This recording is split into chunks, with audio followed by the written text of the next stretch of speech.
उमेश जी, आपका संसद टीवी पर बहुत बहुत स्वागत है।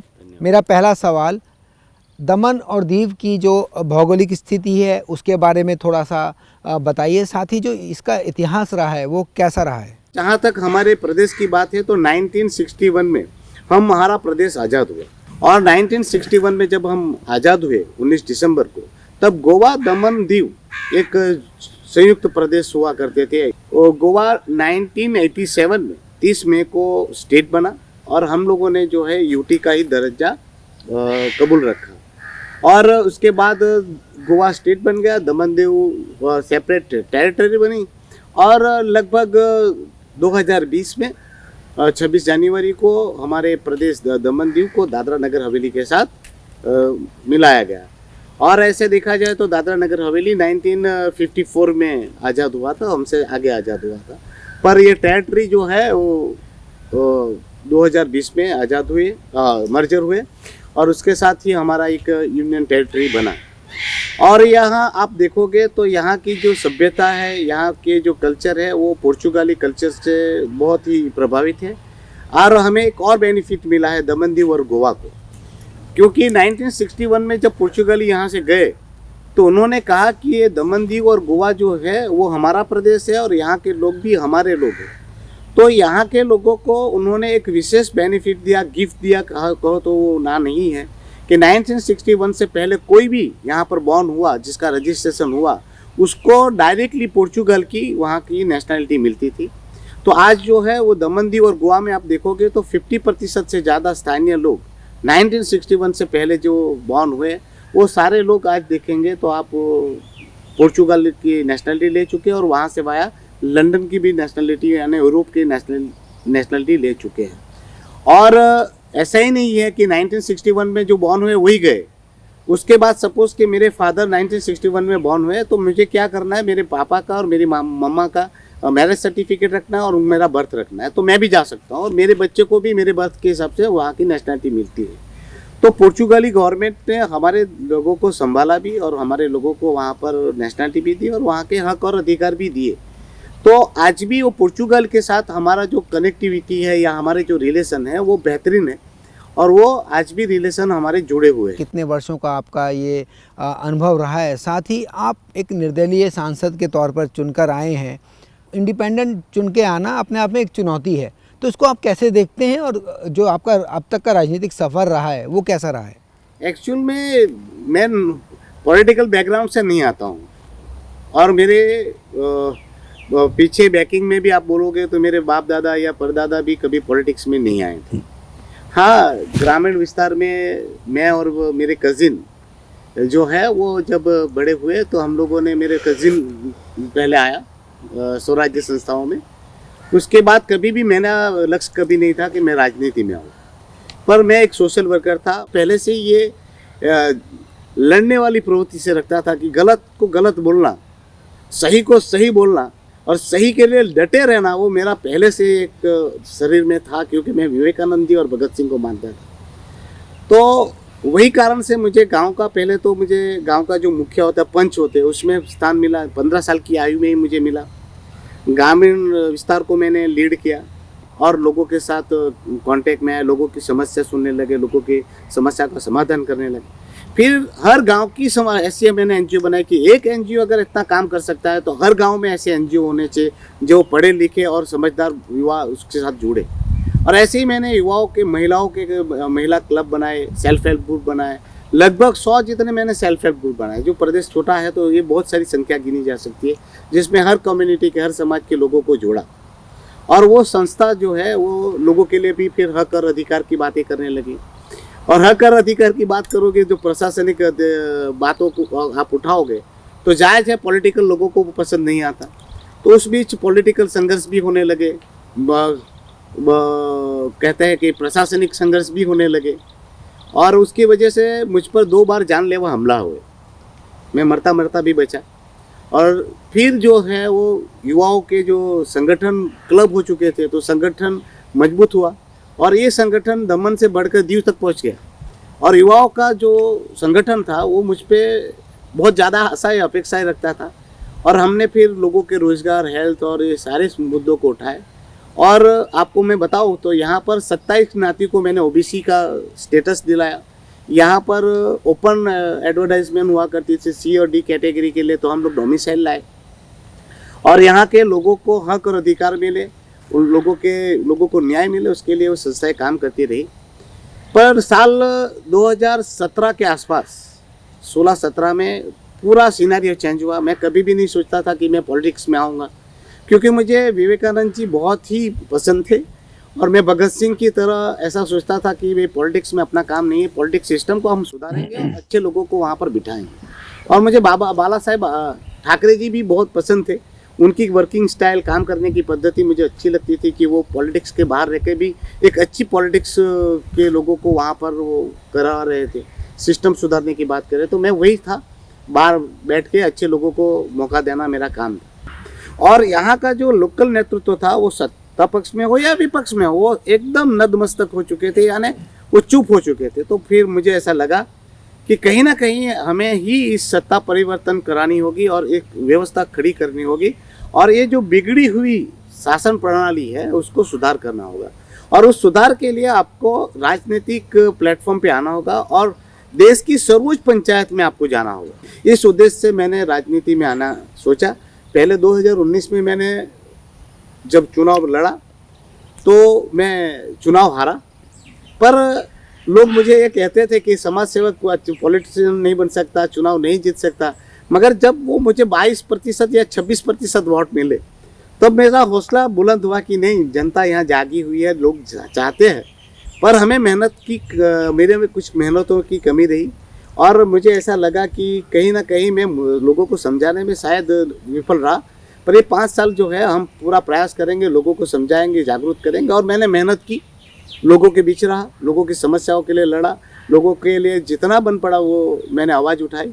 और उसके चलते 2024 में जब फिर से चुनाव लोकसभा का आया तब लोगों ने मुझे चुनाव जिताया और मुझे लोकसभा भेजा और मैं सांसद बना और आप सबके सामने हूँ। जी, अगर हम बात करें बतौर सांसद, आपका पहला कार्यकाल 1 साल का वक्त बीत चुका है। 1 साल में क्या आपने चुनौतियों को देखा, समझा? क्या आपकी प्राथमिकता रही हैं इस क्षेत्र में विकास को लेकर, योजनाओं को लेकर, लोगों की समस्याओं को आपने सुना? तो अपनी प्राथमिकताएं और आपकी चुनौतियां क्या रही हैं क्षेत्र के विकास को लेकर? एक्चुअल में चुनौती बहुत ज़्यादा है, संघर्ष बहुत ज़्यादा है, क्योंकि एक इंडिपेंडेंट जो लोकसभा का उम्मीदवार सदस्य होता है एमपी, उसके लिए चुनौती होती है। क्योंकि एक तो ये है कि आपको पार्टी प्लेटफॉर्म का मार्गदर्शन नहीं मिलता और आपको जो एक पार्टी की जो विचारधारा है या पार्टी का जो बैकिंग मिलना चाहिए वो आपको बिल्कुल नहीं मिलता। और एक तो और मुझे चुनौती इसलिए ज़्यादा आई क्योंकि मैं नया था। मैं ना जिला पंचायत लड़ा था, ना मैं ग्राम पंचायत लड़ा था, ना नगर पालिका लड़ा था। मतलब मेरे पास वो पॉलिटिकल प्रशासनिक व्यवस्था को मैं काम करने का अनुभव नहीं था।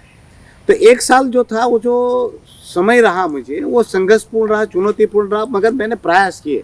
पार्लियामेंट में मैंने जितने भी मुद्दे मेरे प्रदेश के थे उस लगभग मैंने सारे मुद्दे वहाँ उठाए। आप मेरे डैशबोर्ड उठाकर देखोगे तो आज भी मैं 70 जितने सवाल मैं वहाँ पर उठा चुका हूँ। 32 से 36 जितनी मैंने डिबेट्स में पार्टिसिपेट किया है। मैं स्टैंडिंग कमेटी में भी मुझे जहाँ मौका मिला, एग्रीकल्चर कमेटी, पशुपालन है, फूड प्रोसेसिंग है, कॉरपोरेशन और हमारे प्रदेश का जो फिशरीज है वो मुझे मिला। तो मैंने वहाँ पर भी बहुत सारे मुद्दों को उठाया। सेंटर से मुझे मदद मिलती है, सेंटर बहुत ही मदद रूप हो रहा है। सेंटर ने बहुत सारी योजनाएं हमारे लिए बनाई, जैसे कि आपने देखा होगा कि राम सेतु है, नमो पथ है और हमारे यहाँ आपने देखा होगा तो ये हम जहाँ बैठे हुए बर्ड सेंचुरी है यहाँ पर। फिर दीव में भी आपने देखा होगा तो दीव में भी बहुत सारे प्रोजेक्ट है, एसटीपी प्लान बना दिया गया। यहाँ पर भी हमें दमन दीव में और दादरा नगर हवेली को एक मेडिकल कॉलेज मिली, प्रधानमंत्री जी का बहुत ही बड़ी गिफ्ट है।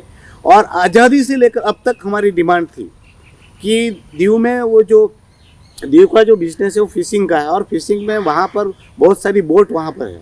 तो बोटों को समंदर में जाने के लिए और आने के लिए वो ड्रेसिंग की बहुत बड़ी मांग थी, वो लगभग आज़ादी के समय से थी।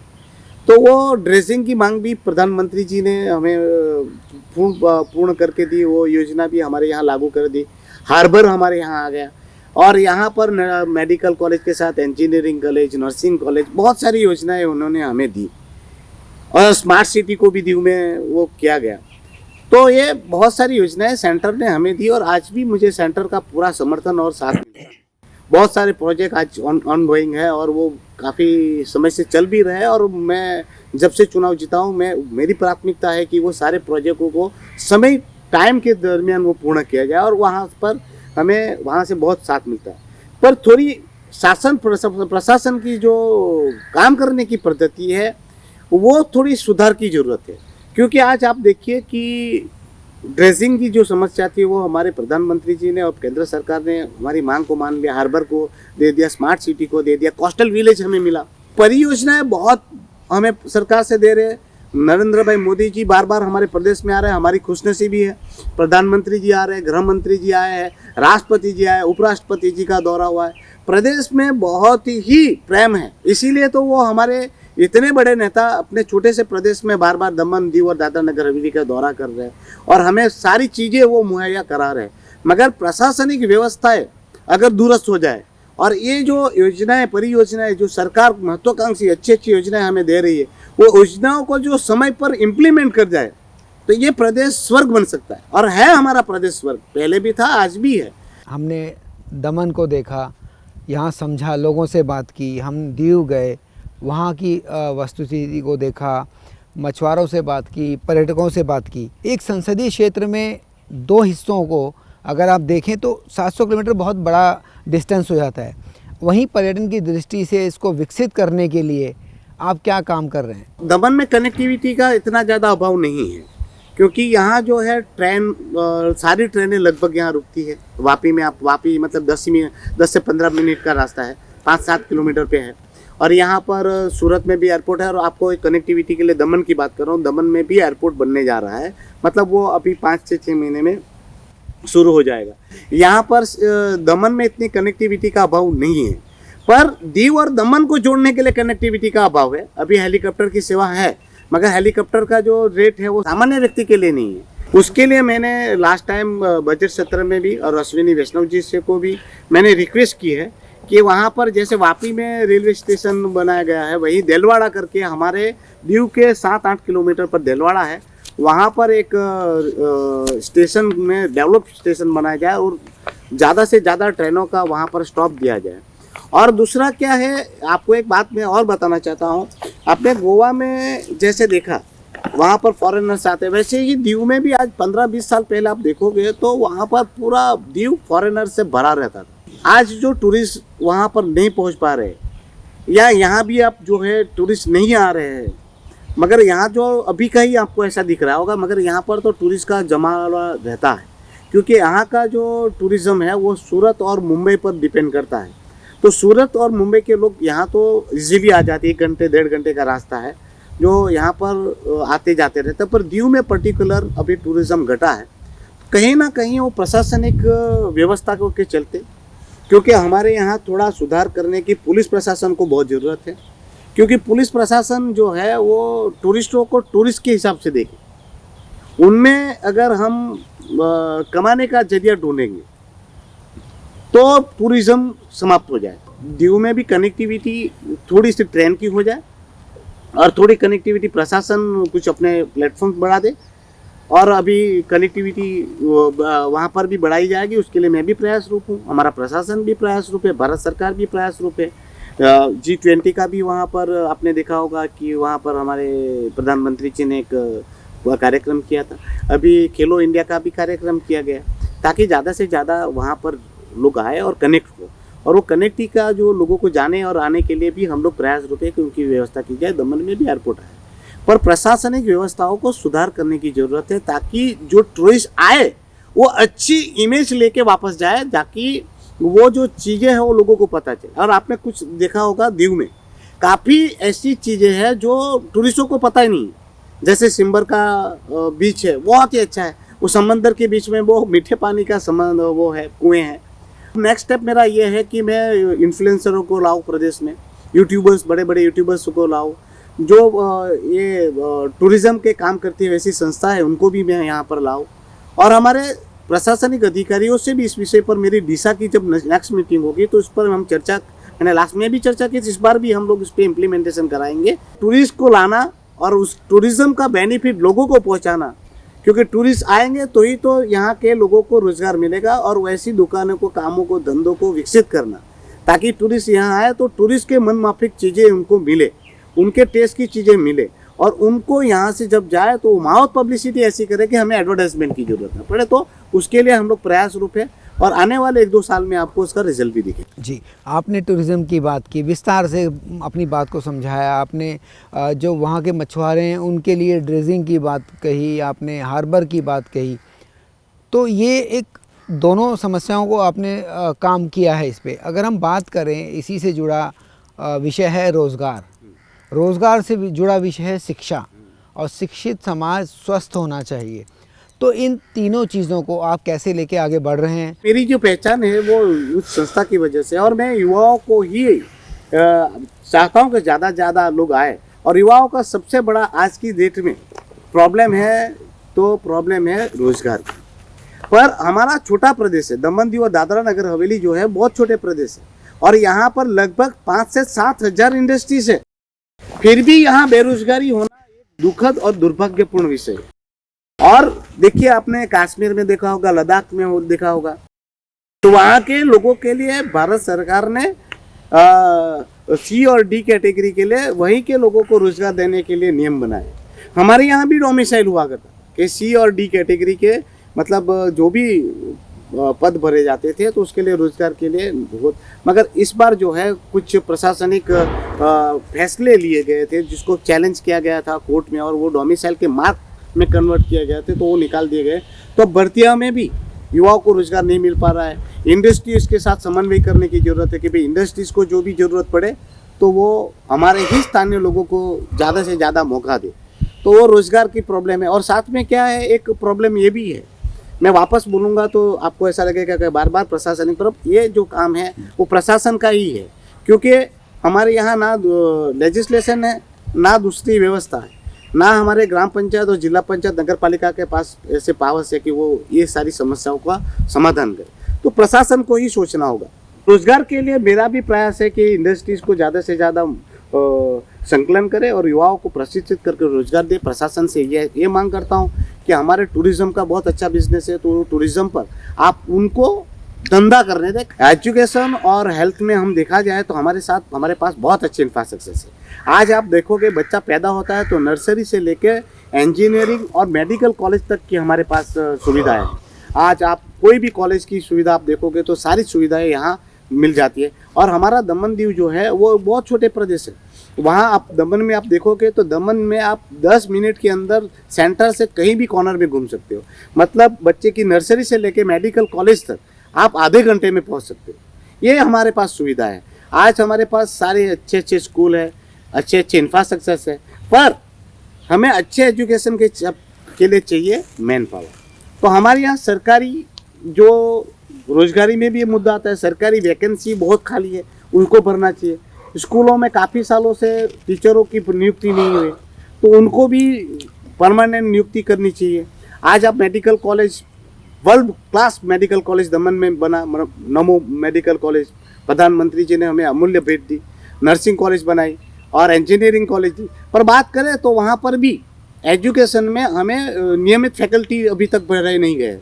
तो अगर आज हमारे यहाँ आप देखोगे तो मेडिकल कॉलेज में और इंजीनियरिंग कॉलेज में आप नियमित फैकल्टी भर लोगे तो एक अच्छे क्वालिटी के, अच्छे प्रकार के हमें टीचर्स, प्रोफेसर्स और फैकल्टी मिलेगी, तो अच्छा एजुकेशन में सुधार होगा। आज हमारे स्कूलों में 99% स्कूलों में हेडमास्टर और प्रिंसिपल 20 साल से नहीं है। मैं भारत सरकार से लास्ट टाइम मांग की थी कि हमारे यहाँ अभी तक HSC और SSC का बोर्ड नहीं है। बोर्ड बनाया जाए और हमें यूनिवर्सिटी दी जाए।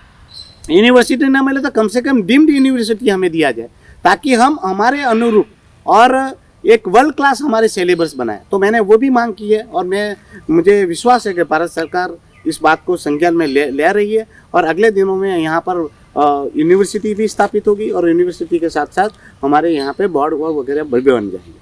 जहाँ तक हेल्थ की बात है तो हेल्थ में भी ऐसे ही है। मेडिकल कॉलेज बड़ी से बड़ी बनी, हॉस्पिटल बहुत से बड़ी बन रही है। कमी यह है कि हमारे यहाँ जो हेल्थ की फैकल्टीज है, नर्स से लेके मेडिकल के जो डॉक्टर्स है वगैरह, उनकी रिक्रूटमेंट परमानेंट नहीं है और मैन पावर नहीं है। हमारे पास इक्विपमेंट तो आ जाते हैं मगर उस इक्विपमेंट को यूज़ करने वाले मैन पावर्स नहीं है। तो मैंने भारत सरकार से रिक्वेस्ट किया है कि ये जो भी आप हमें दे रहे हैं उसके साथ, इक्विपमेंट के साथ हमें मैन पावर भी दीजिए। केंद्र सरकार उस पर बहुत संज्ञान ले रही है और मोदी जी खुद आए थे, तो इस बार मेडिकल कॉलेज का भी उन्होंने दौरा किया, तो उन्होंने सब कुछ जायजा लिया है। और आने वाले समय में आप देखोगे साल भर में तो ये सारी चीज़ें जो मैं अभी बोल रहा हूँ वो सारी चीज़ें हो सकता है कि उसका समाधान हो जाएगा और अभी वर्ल्ड क्लास हेल्थ फैसिलिटी यहाँ पर हो जाएगी। बात करें प्रधानमंत्री नरेंद्र मोदी के विकसित भारत के लक्ष्य की, 2047 में विकसित भारत बनाने का जो पीएम का लक्ष्य है उसको हासिल करने के लिए आप क्या कर रहे हैं? दूसरा, आप कहाँ पाते हैं अपने प्रदेश को 2047 में? एक्चुअली मैं एक बात बताऊँ आपको, ये हमारे विजनरी नेता यशस्वी प्रधानमंत्री नरेंद्र भाई मोदी जी ने जो सपना देखा है 2047 में विकसित भारत को बनाना, और मैं आपको दावे से कह सकता हूँ अगर हमारे प्रधानमंत्री जी सोच लेते हैं तो वो निश्चिंत ही वो होना ही है, ऐसा आप मान लीजिए। उन्होंने एक बार संकल्प लिया है तो वो संकल्प दृढ़ संकल्प है, वो पूर्ण होगा और उसके लिए वो दिन रात काम कर रहे हैं। और मुझे विश्वास है कि वो जो संकल्प है उसमें ही हमारा प्रदेश शामिल है। और उन्होंने इसीलिए हमारे प्रदेश में, छोटे से प्रदेश में उन्होंने 3 से 4 विजिट की है और सारे आप देखेंगे तो कहीं ना कहीं महीने, 2 महीने, 3 महीने में कोई ना कोई मंत्री या केंद्रीय मंत्री या मंत्री या हमारे प्रदेश की विजिट कर रहे हैं। और ऐसा नहीं कि हमारे दमन दीव और दादरा नगर हवेली के प्रति, आपने देखा होगा तो मोदी जी लक्षद्वीप भी गए, लद्दाख भी गए और पहले प्रधानमंत्री हैं जो पूरे देश में छोटे से छोटे प्रदेश में भी वो जाकर खुद संज्ञान ले रहे, खुद योजनाओं को संज्ञान ले रहे और वो खुद सारी योजनाओं के बारे में जानकारी लेते रहते हैं। तो आप जो देख रहे हैं उसमें हमारा प्रदेश बहुत गति से विकसित प्रदेश की श्रेणी में आ रहा है। हम भी उसी दिशा में काम कर रहे हैं। हम पूरी तरह से केंद्र सरकार के सहयोग दे रहे हैं, उनका सहयोग ले रहे हैं, उनके मार्गदर्शन में काम कर रहे हैं। और मोदी जी से और गृह मंत्री अमित भाई शाह जी से मेरा सतत संपर्क रहता है, तो उनसे मैं मार्गदर्शन लेता रहता हूँ और उनके मार्गदर्शन के हिसाब से मेरे प्रदेश में जो भी काम करना है वो मैं काम करता हूँ। और हमारे प्रदेश की समस्याओं के पर मैं उनसे बातें करता हूँ, उनके संज्ञान में लाता हूँ।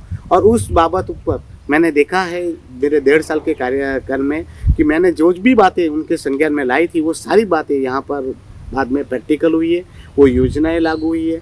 और मैं भी स्टैंडिंग कमेटी में आया हूँ, तो वो विविध कमेटियों में बात करके वो सारी योजनाओं को इम्प्लीमेंटेशन कराना है। आज तक हमारे यहाँ 38 योजनाओं की बात होती थी। मैं जब चुनाव जीता तो मैंने देखा कि हमारी केंद्र सरकार की 96 योजनाएं हैं और वो मैंने दिशा कमेटी की पहली मीटिंग में मैंने सारे अधिकारियों को कहा कि 96 योजनाएं धरातल पर लागू करनी है। मोदी जी वहाँ पर सारी योजनाएं बनाते, मगर हमारा काम है एज ए सांसद और एज ए आप प्रशासनिक अधिकारी कि वो सारी योजनाओं को धरातल पर लाकर लोगों के बीच में, लोगों की सुविधाओं के लिए, सुखाकारी के लिए हम लागू करें। तो वो मेरा काम भी वही है। इसलिए मैं बार बार गृह मंत्रालय में विविध मंत्रियों से मिलता हूं और हमारे प्रदेश में की बातों को वहां पर योजनाओं के इम्प्लीमेंटेशन के लिए उनको रजूआत करता हूं और उनके द्वारा भरपूर साथ और समर्थन मिल रहा है। और बहुत सारी योजनाएं अभी हमारे प्रदेश में परियोजनाएं आई है और हो सकता है कि 1-2 साल में वो योजनाएं जब धरातल पर लागू होगी और उसका बेनिफिट लोगों को मिलेगा तो बेहतरीन से बेहतरीन आएगा। और आप देखना 2047 में हमारा दमन दीव दादरा नगर हवेली जो टॉप की सूची बनेगी उसमें टॉप में होगा। सनसेट टीवी से बात करने के लिए आपका बहुत बहुत धन्यवाद। तो ये थे दमन दीव के सांसद उमेश भाई पटेल, जिन्होंने बताया अपने क्षेत्र के विकास को लेकर, उन्होंने बात की क्षेत्र की योजनाओं को लेकर, बात की कैसे वो क्षेत्र के विकास को लेकर तत्पर हैं और केंद्र और अपने प्रदेश के बीच में एक कड़ी की तरह काम कर रहे हैं।